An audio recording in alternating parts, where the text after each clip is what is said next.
Bonsoir à tous, merci de nous avoir rejoints pour cette édition sur Télésud. Voici les titres à la une de l'actualité. En République du Congo, le président Denis Sassou Nguesso recevait jeudi les vœux du corps diplomatique pour le nouvel an.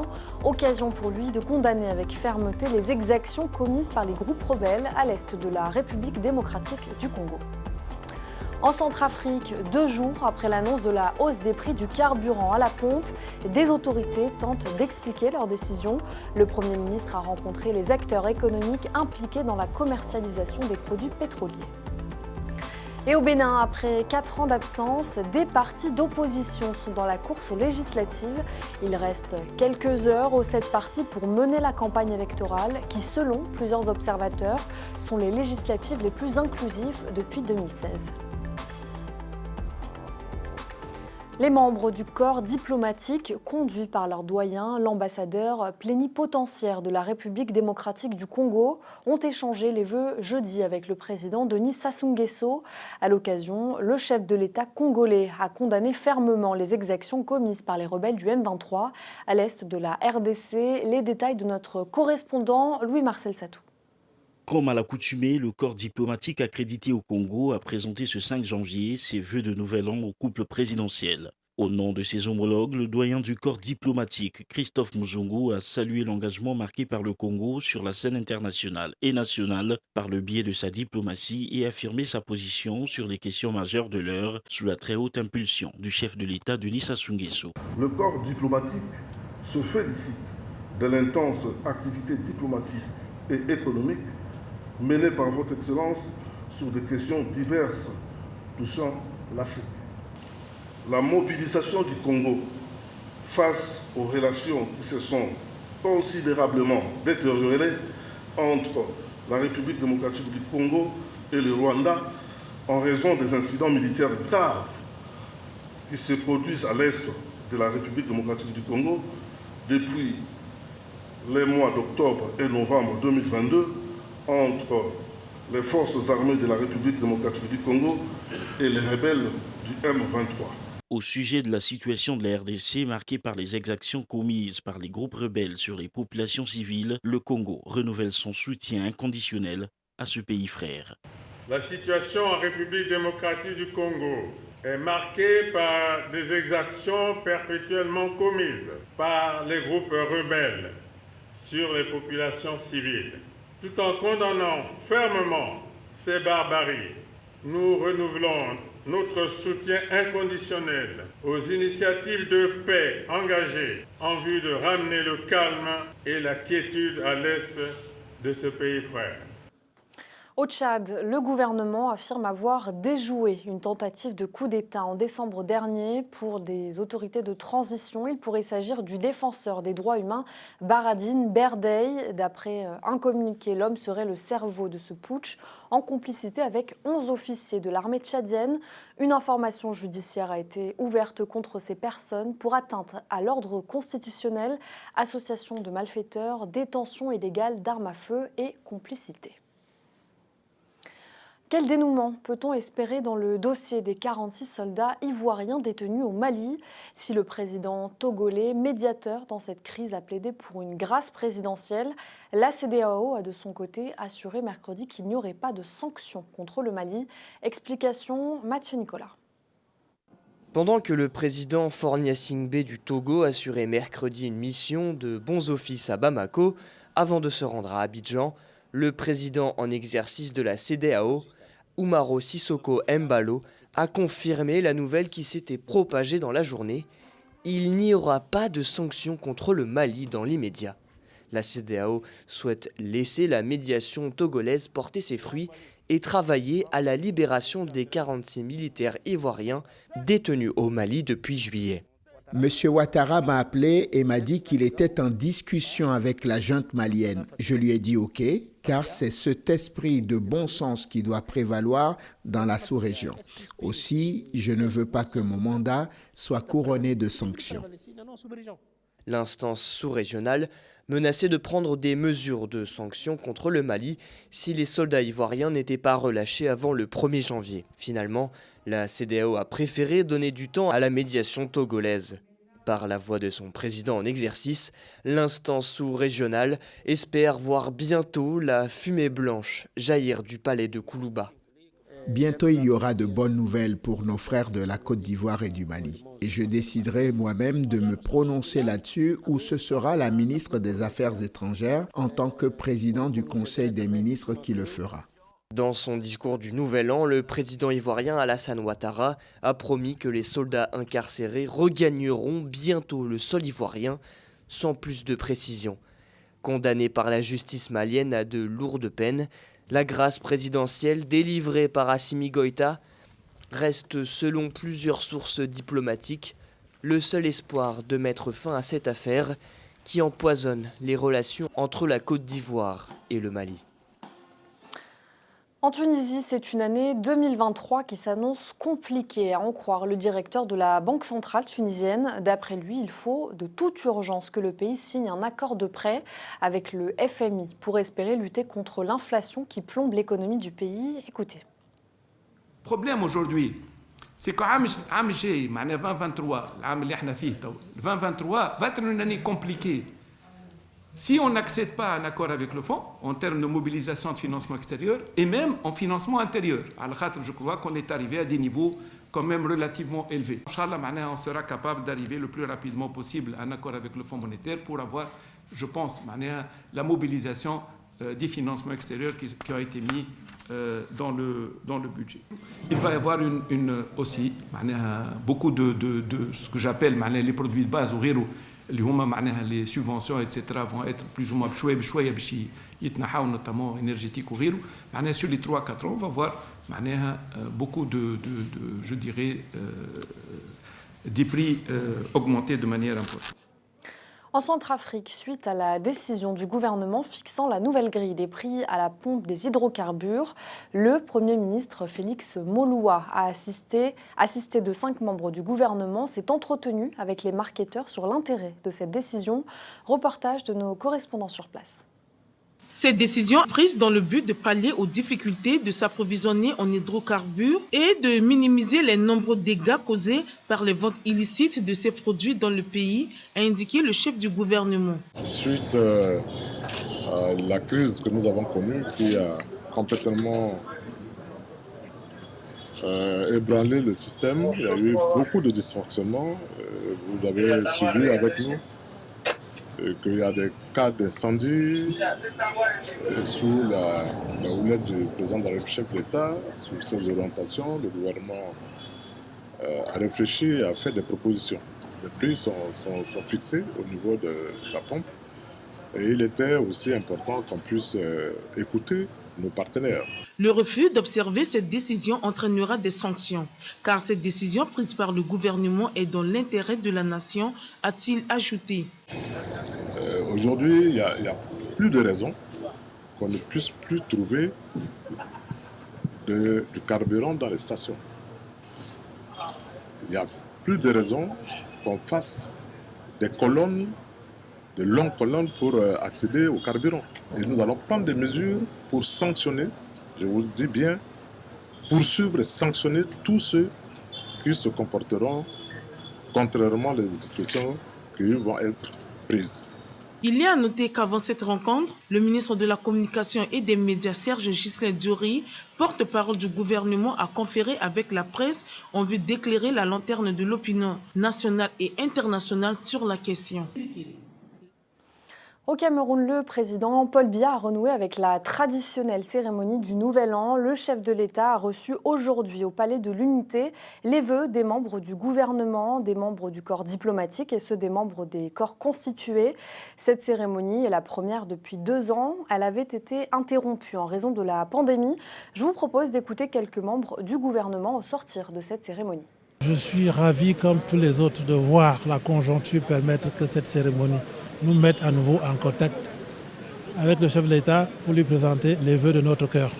Les vœux pour l'année nouvelle, mais surtout les vœux au-delà de l'année nouvelle, sur toutes les projections que nous avons dans la mise en œuvre de la politique qu'il a définie et du service de la nation. Nous avons vu un chef d'État en forme qui aura pendant plusieurs heures reçu les vœux du corps diplomatique, ensuite ceux des corps constitués. Je pense que ça a été pour nous un très grand moment de réconfort. Et ceci augure d'ailleurs d'une belle année. Au Cameroun, toujours, le timbre fiscal est passé de 1000 à 1500 francs CFA, une augmentation imposée par la loi de finances 2023 qui devrait permettre à l'État de faire face à la conjoncture actuelle. Nos reporters sur place, Chimène Baleba, Pierre Parfendongo et Cyril Guijoy, sont allés sur le terrain constater l'entrée en vigueur de cette mesure. Le prix du timbre fiscal est passé de 1000 francs à 1500 francs CFA, soit 2,28 € au Cameroun. Cette mesure est entrée en vigueur le 1er janvier 2023, conformément à la nouvelle loi de finances. Ce timbre est exigé pour la légalisation de certains documents administratifs, dont des diplômes, des documents d'état civil ou des pièces exigibles aux agents économiques. J'étais quand même prévu, en sachant qu'il fallait le faire, puisque depuis vendredi, nous ne vendions plus les timbres. J'étais là vendredi, ils ont dit que les machines sont déjà bloquées. Cette hausse de 50% est mal digérée par les citoyens qui vivent déjà sous le poids de l'inflation. Je voulais certifier 3 documents, j'ai donné 10 000 francs, que c'est 4 500. Il manquait un peu, comme ça, je devais très mal répondre à la dame. C'est après, quand j'ai vu le prix sur le timbre, que je me suis rendu compte que c'était vraiment 1500. Ça ferait vraiment mal et la vie devient de plus en plus chère. 500 de plus sur le timbre fiscal, ça fait très mal au cœur. La chute du cours du pétrole due à la conjoncture actuelle pousse le Cameroun à miser sur d'autres revenus pour stabiliser son économie. Plusieurs autres taxes ont été revues à la hausse, à l'instar des visas, qui passent désormais à 125 €, soit 82 000 francs CFA, à 190 €, soit 125 000 francs CFA. Le Cameroun veut tirer ses recettes des ressources fiscales et douanières. Au Bénin, c'est la dernière ligne droite de la campagne électorale avant les élections législatives prévues dimanche. Il reste donc quelques heures aux 7 partis, dont 3 de l'opposition, pour mener la campagne électorale qui, selon plusieurs observateurs, sont les législatives les plus inclusives depuis 2016. Émeric Torrognon. Maintenant, pour la première fois, les démocrates vont aux élections. Le parti de Yaïboni, le parti de Nicéphore Soglo, opposant les... À quelques heures de la fin des campagnes législatives au Bénin, ce candidat membre du parti d'opposition, les démocrates, tente d'obtenir le suffrage de cet électeur à Cotonou.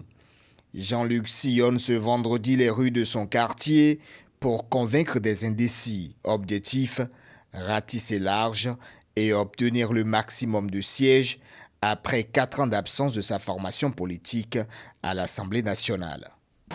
Nous avons un parlement qui est là. Le parlement finissant qui est là est un parlement monocolore. Ça ne s'est jamais passé et ça ne s'est jamais passé ailleurs. Ça ne s'est jamais produit ici au Bénin. On n'a jamais vu ça. Pour cette année, contrairement à 2019, les affiches des partis d'opposition sont présentes elles aussi au niveau des ronds-points et des intersections. Ici à Cotonou, le souvenir des contestations suite à l'absence de l'opposition à la dernière législative reste vivace dans les esprits. Les manifestants avaient été violemment réprimés par les forces de l'ordre. Ce souvenir est désormais utilisé comme argument de campagne par les démocrates qui critiquent le pouvoir d'avoir œuvré à l'époque à l'exclusion de l'opposition des différents scrutins électoraux depuis l'arrivée de Patrice Talon à la tête du pays. Des accusations rejetées par le camp présidentiel. L'exclusion suppose qu'il y a un cadre légal qui exclut certains. Mais cette disposition, nous ne les avons pas changées et tout le monde est là. Aujourd'hui, je crois que nos frères et les amis qui sont les vis-à-vis ont compris que ce cadre légal-là, il faut s'y conformer. Parmi les 7 partis en lice, 3 se réclament de l'opposition. Les démocrates, le parti le plus influent de l'opposition, espèrent obtenir la majorité des 109 sièges pour peser désormais dans les débats politiques et contribuer par la même occasion à la libération de leurs camarades en prison depuis les dernières élections présidentielles. Au Gabon, la Cour constitutionnelle qui dissout le bureau de centre gabonais des élections, les prix alimentaires mondiaux qui sont à un niveau record en 2022 selon la FAO et un nouveau journaliste arrêté en Iran. C'est le reste de l'actualité réalisée par Souilas Bey. La Cour constitutionnelle gabonaise a procédé jeudi à la dissolution du bureau du Centre gabonais des élections. La plus haute juridiction du pays avait été saisie par le parti Réagir, membre de l'opposition au pouvoir en place. La décision rendue par la Cour constitutionnelle est motivée par le non-renouvellement du bureau actuel dans les délais prévus par la loi. Ce bureau était installé depuis avril 2018 pour un mandat de 2 ans et avait bénéficié d'une prorogation en 2020 en raison de la crise du Covid-19 et d'une seconde prorogation en octobre 2022. Le gouvernement doit désormais désigner un nouveau bureau dans un délai de 30 jours, à quelques mois seulement de la tenue des élections présidentielles, législatives et locales dans le pays. L'Organisation des Nations Unies pour l'alimentation et l'agriculture a annoncé ce vendredi avoir constaté une augmentation record des prix mondiaux des produits alimentaires. La cause principale de cette flambée des prix, la guerre sur le sol ukrainien, grand exportateur de céréales telles que le blé, le maïs et le tournesol, affectant ainsi une grande partie des produits de première nécessité tels que l'huile, mais aussi la viande et les produits laitiers, qui atteignent leur plus haut niveau annuel depuis 1990. Selon l'agence onusienne, les prix mondiaux des produits alimentaires ont atteint en mars leur plus haut niveau jamais enregistré, faisant ainsi peser un risque majeur de crise alimentaire mondiale. La FAO ajoute que si les prix des produits sont repartis à la baisse dès le mois d'avril, ils restent néanmoins à des niveaux bien trop élevés. Un nouveau journaliste iranien a été arrêté jeudi soir, a annoncé l'organe de presse Etemad sur son site ce vendredi. Mehdi Bekorli est le chef du service politique de ce quotidien. Le journaliste y avait publié ces dernières semaines plusieurs entretiens avec des familles de personnes condamnées à mort pour leurs implications présumées dans les manifestations ayant eu lieu dans le pays ces derniers mois. Au moins 14 personnes ont été condamnées à la peine capitale par la justice iranienne et 2 d'entre elles ont déjà été exécutées. De nombreuses manifestations ont lieu en Iran depuis la mort d'une jeune femme kurde iranienne, Mahsa Jina Amini, après son arrestation par la police des mœurs le 16 septembre 2022 pour infraction au code vestimentaire strict de la République islamique. En France, pour la première fois en 6 ans, le président Emmanuel Macron a présenté ses vœux au personnel soignant. Il a annoncé vouloir réorganiser le travail à l'hôpital d'ici à juin ou encore doubler le nombre d'assistants médicaux. Des mesures attendues alors que le système de santé est à bout de souffle. Mathieu Nicolas. Mais est-ce qu'on pourra dans plusieurs années continuer à faire ce beau métier? On ne sait pas. Vous dites que vous l'avez. Des questions sans réponse. Voilà ce que l'on entend de la bouche du personnel soignant interviewé ces derniers jours. Comme ici à l'hôpital de Corbeil-Essonnes, le corps médical lance un cri d'alarme. Il faut des vraies mesures pour mettre fin à leur souffrance.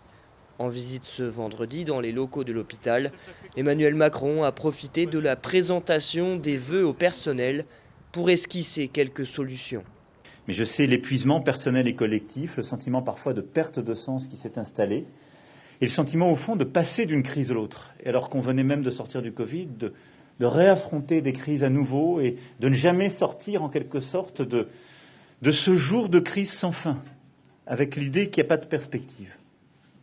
Et donc, je nous souhaite collectivement d'y répondre. Sortir de ce jour de crise sans fin. Pour ce faire, Emmanuel Macron promet notamment de mieux rémunérer les médecins de ville qui assurent la permanence des soins et prennent en charge des nouveaux patients afin que les Français trouvent facilement un médecin de garde. Il a également annoncé vouloir accélérer le recrutement des assistants médicaux. Nous allons à cet égard accélérer le recrutement des assistants médicaux pour les médecins. On a aujourd'hui près de 4000 assistants médicaux qui ont déjà signé un contrat. Et ce qui est un des vrais succès, pour le coup j'étais critique avec moi-même sur la stratégie Ma Santé 2022, ce qu'on a lancé en 2018, ça c'est un vrai succès de la politique lancée depuis 2018. On doit arriver à 10 000 d'ici la fin d'année prochaine. Et ça c'est faisable. Le chef de l'État a aussi invité à une réorganisation du travail à l'hôpital d'ici au 1er juin pour le rendre plus attractif. Par exemple, en donnant plus d'autonomie à chaque service. Objectif, garder les soignants à l'hôpital. Le président remet précisément en question le système des 35 heures de travail et déplore son hyper-rigidité. Après ces nombreuses annonces, les soignants demandent des actes. Certains syndicats comme FO Santé, deuxième syndicat de la fonction publique hospitalière, appellent à une grève illimitée à partir du 10 janvier, pour protester contre l'inaction du gouvernement. La trêve n'aura duré que quelques heures alors que le président russe Vladimir Poutine a décrété une trêve unilatérale de 2 jours pour le Noël orthodoxe. Ce vendredi et samedi, des bombardements ont été signalés à Bakhmout, Kramatorsk et Donetsk.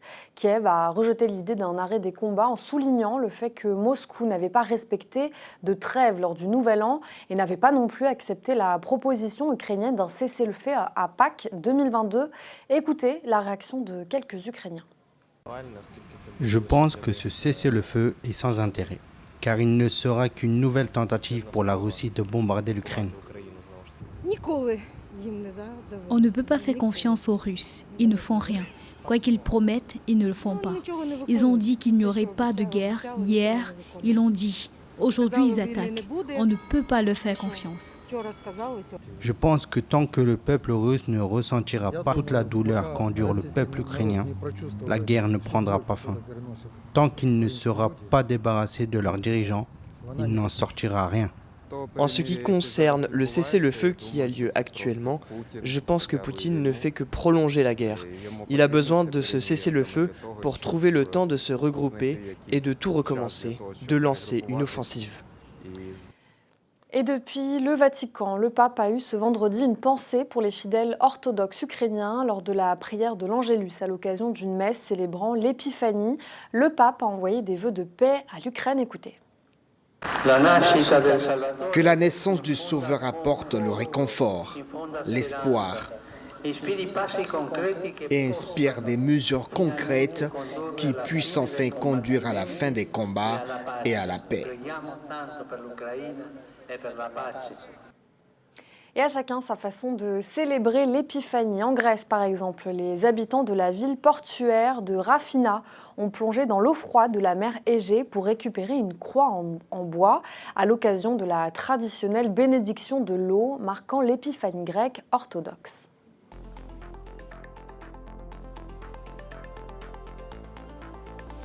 C'est la fin de cette édition. Merci à tous de l'avoir suivi. Je vous souhaite un excellent week-end et bonne suite de programmes sur Télé Sud.